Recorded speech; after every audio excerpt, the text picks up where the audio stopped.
కోల్కతాలోని Eden gardens వేదికగా south ఆఫ్రికాతో జరిగిన తొలి టెస్టు మ్యాచ్లో టీమిండియా ఘోర పరాజయం పాలైంది. 124 పరుల స్వల్ప లక్ష్య ఛేదనలో పరమ చెత్తగా ఆడిన మన బ్యాటర్లు చిత్తుగా ఓడిపోయారు. టార్గెట్ చిన్నదే అయినప్పటికీ తొలి ఓవర్ నుంచే గెలుస్తామనే నమ్మకం, గెలవాలనే కసి ఏ ఒక్క బ్యాటర్లోనూ కనిపించలేదు. తొలి ఓవర్ నుంచే వరుసగా వికెట్లు కోల్పోయిన టీమిండియా ఏ దశలోనూ గెలిచేలా కనిపించలేదు. అసలు తాము క్రీజులోకి వచ్చిందే అవుట్ కావడానికి అన్నట్టుగా సాగింది మన బ్యాటర్ల బ్యాటింగ్ తీరు. టీమిండియా బ్యాటింగ్ చూస్తే అసలు మన వాళ్ళకు స్పిన్ ఆడటం ఏమాత్రం తెలియదని అనిపించింది.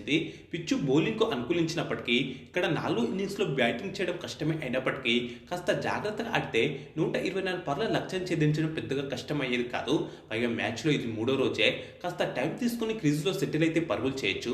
అంతకుముందే south Africa captain Temba Bavuma ఈ పిచ్లో స్పిన్నర్లను ఎలా ఎదుర్కోవాలి, రన్స్ ఎలా చేయాలో అందరికీ చూపించాడు. కానీ మన వాళ్ళు తమ స్పిన్ ఆడటం ఇదే ఫస్ట్ టైం అన్నట్టుగా అవుట్ అయిపోయారు. స్పిన్కు ప్రసిద్ధి చెందిన హోమ్ పిచ్లపై ఒకప్పుడు స్పిన్ను అద్భుతంగా ఆడిన బ్యాటర్లతో కలకలలాడిన టీమిండియా ఇప్పుడు అదే మన బలమైన స్పిన్కి దాసోహం అయిపోయింది. నన్ను అడిగితే మన బ్యాటర్లందరికీ స్పిన్ ఎలా ఆడాలో మళ్ళీ బేసిక్స్ నుంచి నేర్పించడం చాలా మంచిది.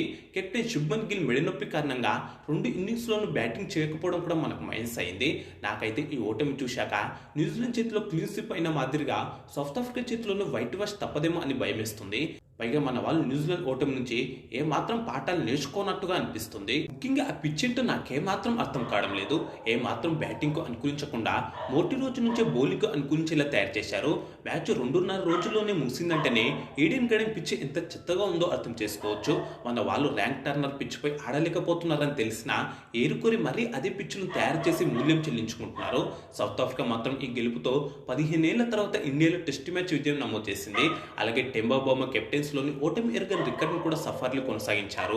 2 ఇన్నింగ్స్లో 7 వికెట్ల నష్టానికి 93 పరుగుల ఓవర్నెస్ స్కోర్తో 3వ రోజు బ్యాటింగ్ ప్రారంభించిన సౌత్ ఆఫ్రికాకు కెప్టెన్ బౌమా, కార్బిన్ బాష్ ఆదివారం మంచి ఆరంభాన్నిచ్చారు.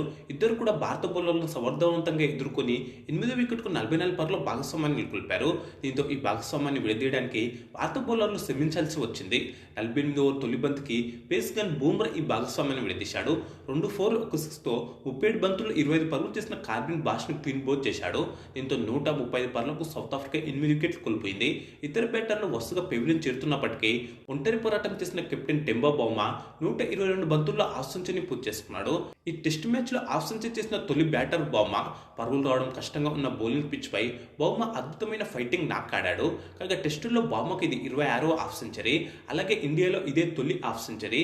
బౌమా, హార్మర్ కలిసి జట్టు స్కోర్ను 150 దాటించారు.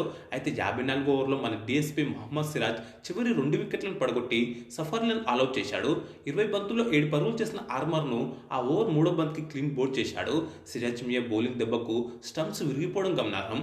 అదే ఓవర్ చివరి బంతికి కేశవ్ మహారాజ్ను లెగ్ బేస్లో డక్అవుట్ చేశాడు. ఇక్కడ గమనించాల్సిన విషయం ఏంటంటే సెకండ్ ఇన్నింగ్స్ సిరాజ్ బౌలింగ్ చేసింది చివరిలో వేసిన 2 ఓవర్లే కావడం గమనార్హం.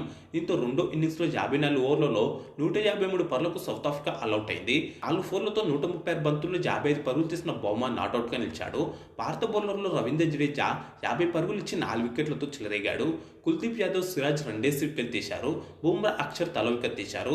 కాగా తొలి ఇన్నింగ్స్లో భారత్ 30 పరుగుల ఆధిక్యం సంపాదించిన సంగతి తెలిసిందే. తొలి ఇన్నింగ్స్లో సౌత్ ఆఫ్రికా 159 పరుగులు చేయగా భారత్ 189 పరుగులు చేసింది. ఈ టెస్ట్ మ్యాచ్లో టీమిండియా లక్ష్యం 124 పరుగులుగా నిర్దేశించబడింది. ఈడెన్ గార్డెన్ స్టేడియంలో టెస్టుల్లో అత్యధిక విజయవంతమైన లక్ష్య ఛేదన 117 పరుగులుగా మాత్రమే కావడం గమనార్హం. ఎందుకంటే ఇక్కడ 4 ఇన్నింగ్స్లో బ్యాటింగ్ చేయడం చాలా కష్టం. దీంతో ఈ టెస్టులో టీమిండియా గెలవాలంటే గతంలో ఎన్నడూ జరగని విధంగా 124 పరుగులు ఛేదించాలి. నిజానికి అప్పుడు టీమిండియా ఈ లక్ష్యాన్ని ఛేదించడం అసాధ్యమేమో అనిపించింది. మన భయానికి తగ్గట్టుగానే 124 పరుగుల లక్ష్య ఛేదనలో భారత జట్టు 1 పరుగుకే ఓపెనర్ల వికెట్లు కోల్పోయింది. ఓపెనర్లు ఇద్దరిని మార్కస్ జాన్సన్ పెవిలియన్ చేశాడు. తొలి ఓవర్లోనే యశస్వి జైస్వాల్ డక్అవుట్ అయ్యాడు. బంతి హెడ్జ్ తీసుకుని వెళ్లి వికెట్ కీపర్ చేతిలో పడింది. 1 పరుగు చేసిన రాహుల్ 3వ ఓవర్లో బౌన్స్ అయి వచ్చిన బంతిని వికెట్ కీపర్కు క్యాచ్ అవుట్ అయ్యాడు. దీంతో ఆరంభంలోనే టీమిండియాకు ఓటమి భయం మొదలైంది. లంచ్ బ్రేక్ సమయానికి భారత జట్టు 2 వికెట్ల నష్టానికి 10 పరుగులు చేసింది. 5 పరుగులతో వాషింగ్టన్ సుందర్, 4 పరుగులతో ధ్రువ్ జురేల్ క్రీజ్లో ఉన్నారు. కాగా తొలి సెషన్లో మొత్తం 70 పరుగులు రాగా 5 వికెట్లు పడ్డాయి. సెకండ్ సెషన్ ప్రారంభంలో జురేల్, సుందర్ కాసేపు బాగానే ఆడారు. క్రీజ్లో సెటిల్ అయినట్టుగానే అనిపించారు. కానీ స్పిన్నర్ హార్మర్ వేసిన 15వ ఓవర్లో ధ్రువ్ జురేల్ ఏమాత్రం టైమింగ్ లేకుండా నిర్లక్ష్యంగా బౌండరీ లైన్ వద్ద ఫీల్డింగ్ చేస్తున్న ఫీల్డర్ వద్దకి షాట్ ఆడాడు. అప్పుడు అక్కడ ఉన్న ఫీల్డర్ కార్బిన్ బాష్ ఎందుకు కూరుకుంటాడు, క్యాచ్ అందుకున్నాడు. 3 4లతో 34 బంతుల్లో 13 పరుగులు మాత్రమే చేసి జురేల్ అవుట్ అయ్యాడు. ఆ కాసేపటికి 20 ఓవర్లో హార్మర్ బౌలింగ్లోనే స్పిన్ బాగా ఆడతాడనుకున్న రిషబ్ పంత్ అతనికి స్టేట్ క్యాచ్ అవుట్ అయ్యాడు. 13 బంతుల్లో 2 పరుగులు చేశాడు. దీంతో 38 పరుగులకి టీమిండియా 4 వికెట్లు కోల్పోయింది. అక్కడే అర్థమైపోయింది ఇక ఈ మ్యాచ్లో మనం గెలవమని. ముఖ్యంగా స్పిన్నర్ హర్మన్ను ఆడడంలో మన వాళ్ళు చాలా ఇబ్బంది పడ్డారు. కానీ 5వ వికెట్కు సుందర్ జడేజా కలిసి 26 పరుగులు జోడించారు. స్కోర్ 60 దాటాక గెలుస్తామేమో అనే చిన్నగా హోప్స్ మొదలయ్యాయి. ఇంతలోనే పార్ట్నర్షిప్ బ్రేక్ కావడం, వరుసగా వికెట్లు పడడం టకటక జరిగిపోయాయి. 2 ఫోర్లతో 26 బంతుల్లో 18 పరుగులు చేసిన జడేజా కూడా హార్మర్ బౌలింగ్లోనే లెగ్ బేస్లో అవుట్ అయ్యాడు.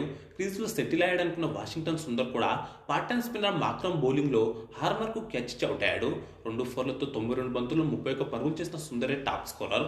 ఒక్క పరుగు చేసిన కుల్దీప్ యాదవ్ కూడా హార్మర్ బౌలింగ్లోనే లెగ్ బేస్లో అవుట్ అయ్యాడు. దీంతో 7 వికెట్ల నష్టానికి 77 పరుగులతో నిలిచిన టీమిండియా ఓటమి అంచున నిలిచింది.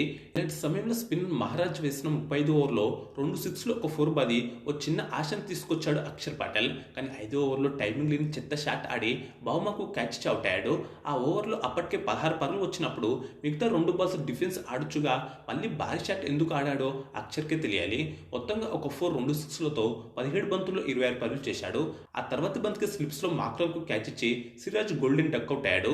గిల్ బ్యాటింగ్కు రాకపోవడంతో ఇక 93 పరుగులకే టీమిండియా ఆల్అవుట్ అయింది. సెకండ్ ఇన్నింగ్స్లో మన వాళ్ళు 35 ఓవర్లే బ్యాటింగ్ చేశారు. ఈ మ్యాచ్లో సౌత్ ఆఫ్రికా 30 పరుగుల తేడాతో గెలిచింది. ఇక బౌలర్లో స్పిన్నర్ సిమన్ హర్మార్ 4 వికెట్లతో చెలరేగాడు.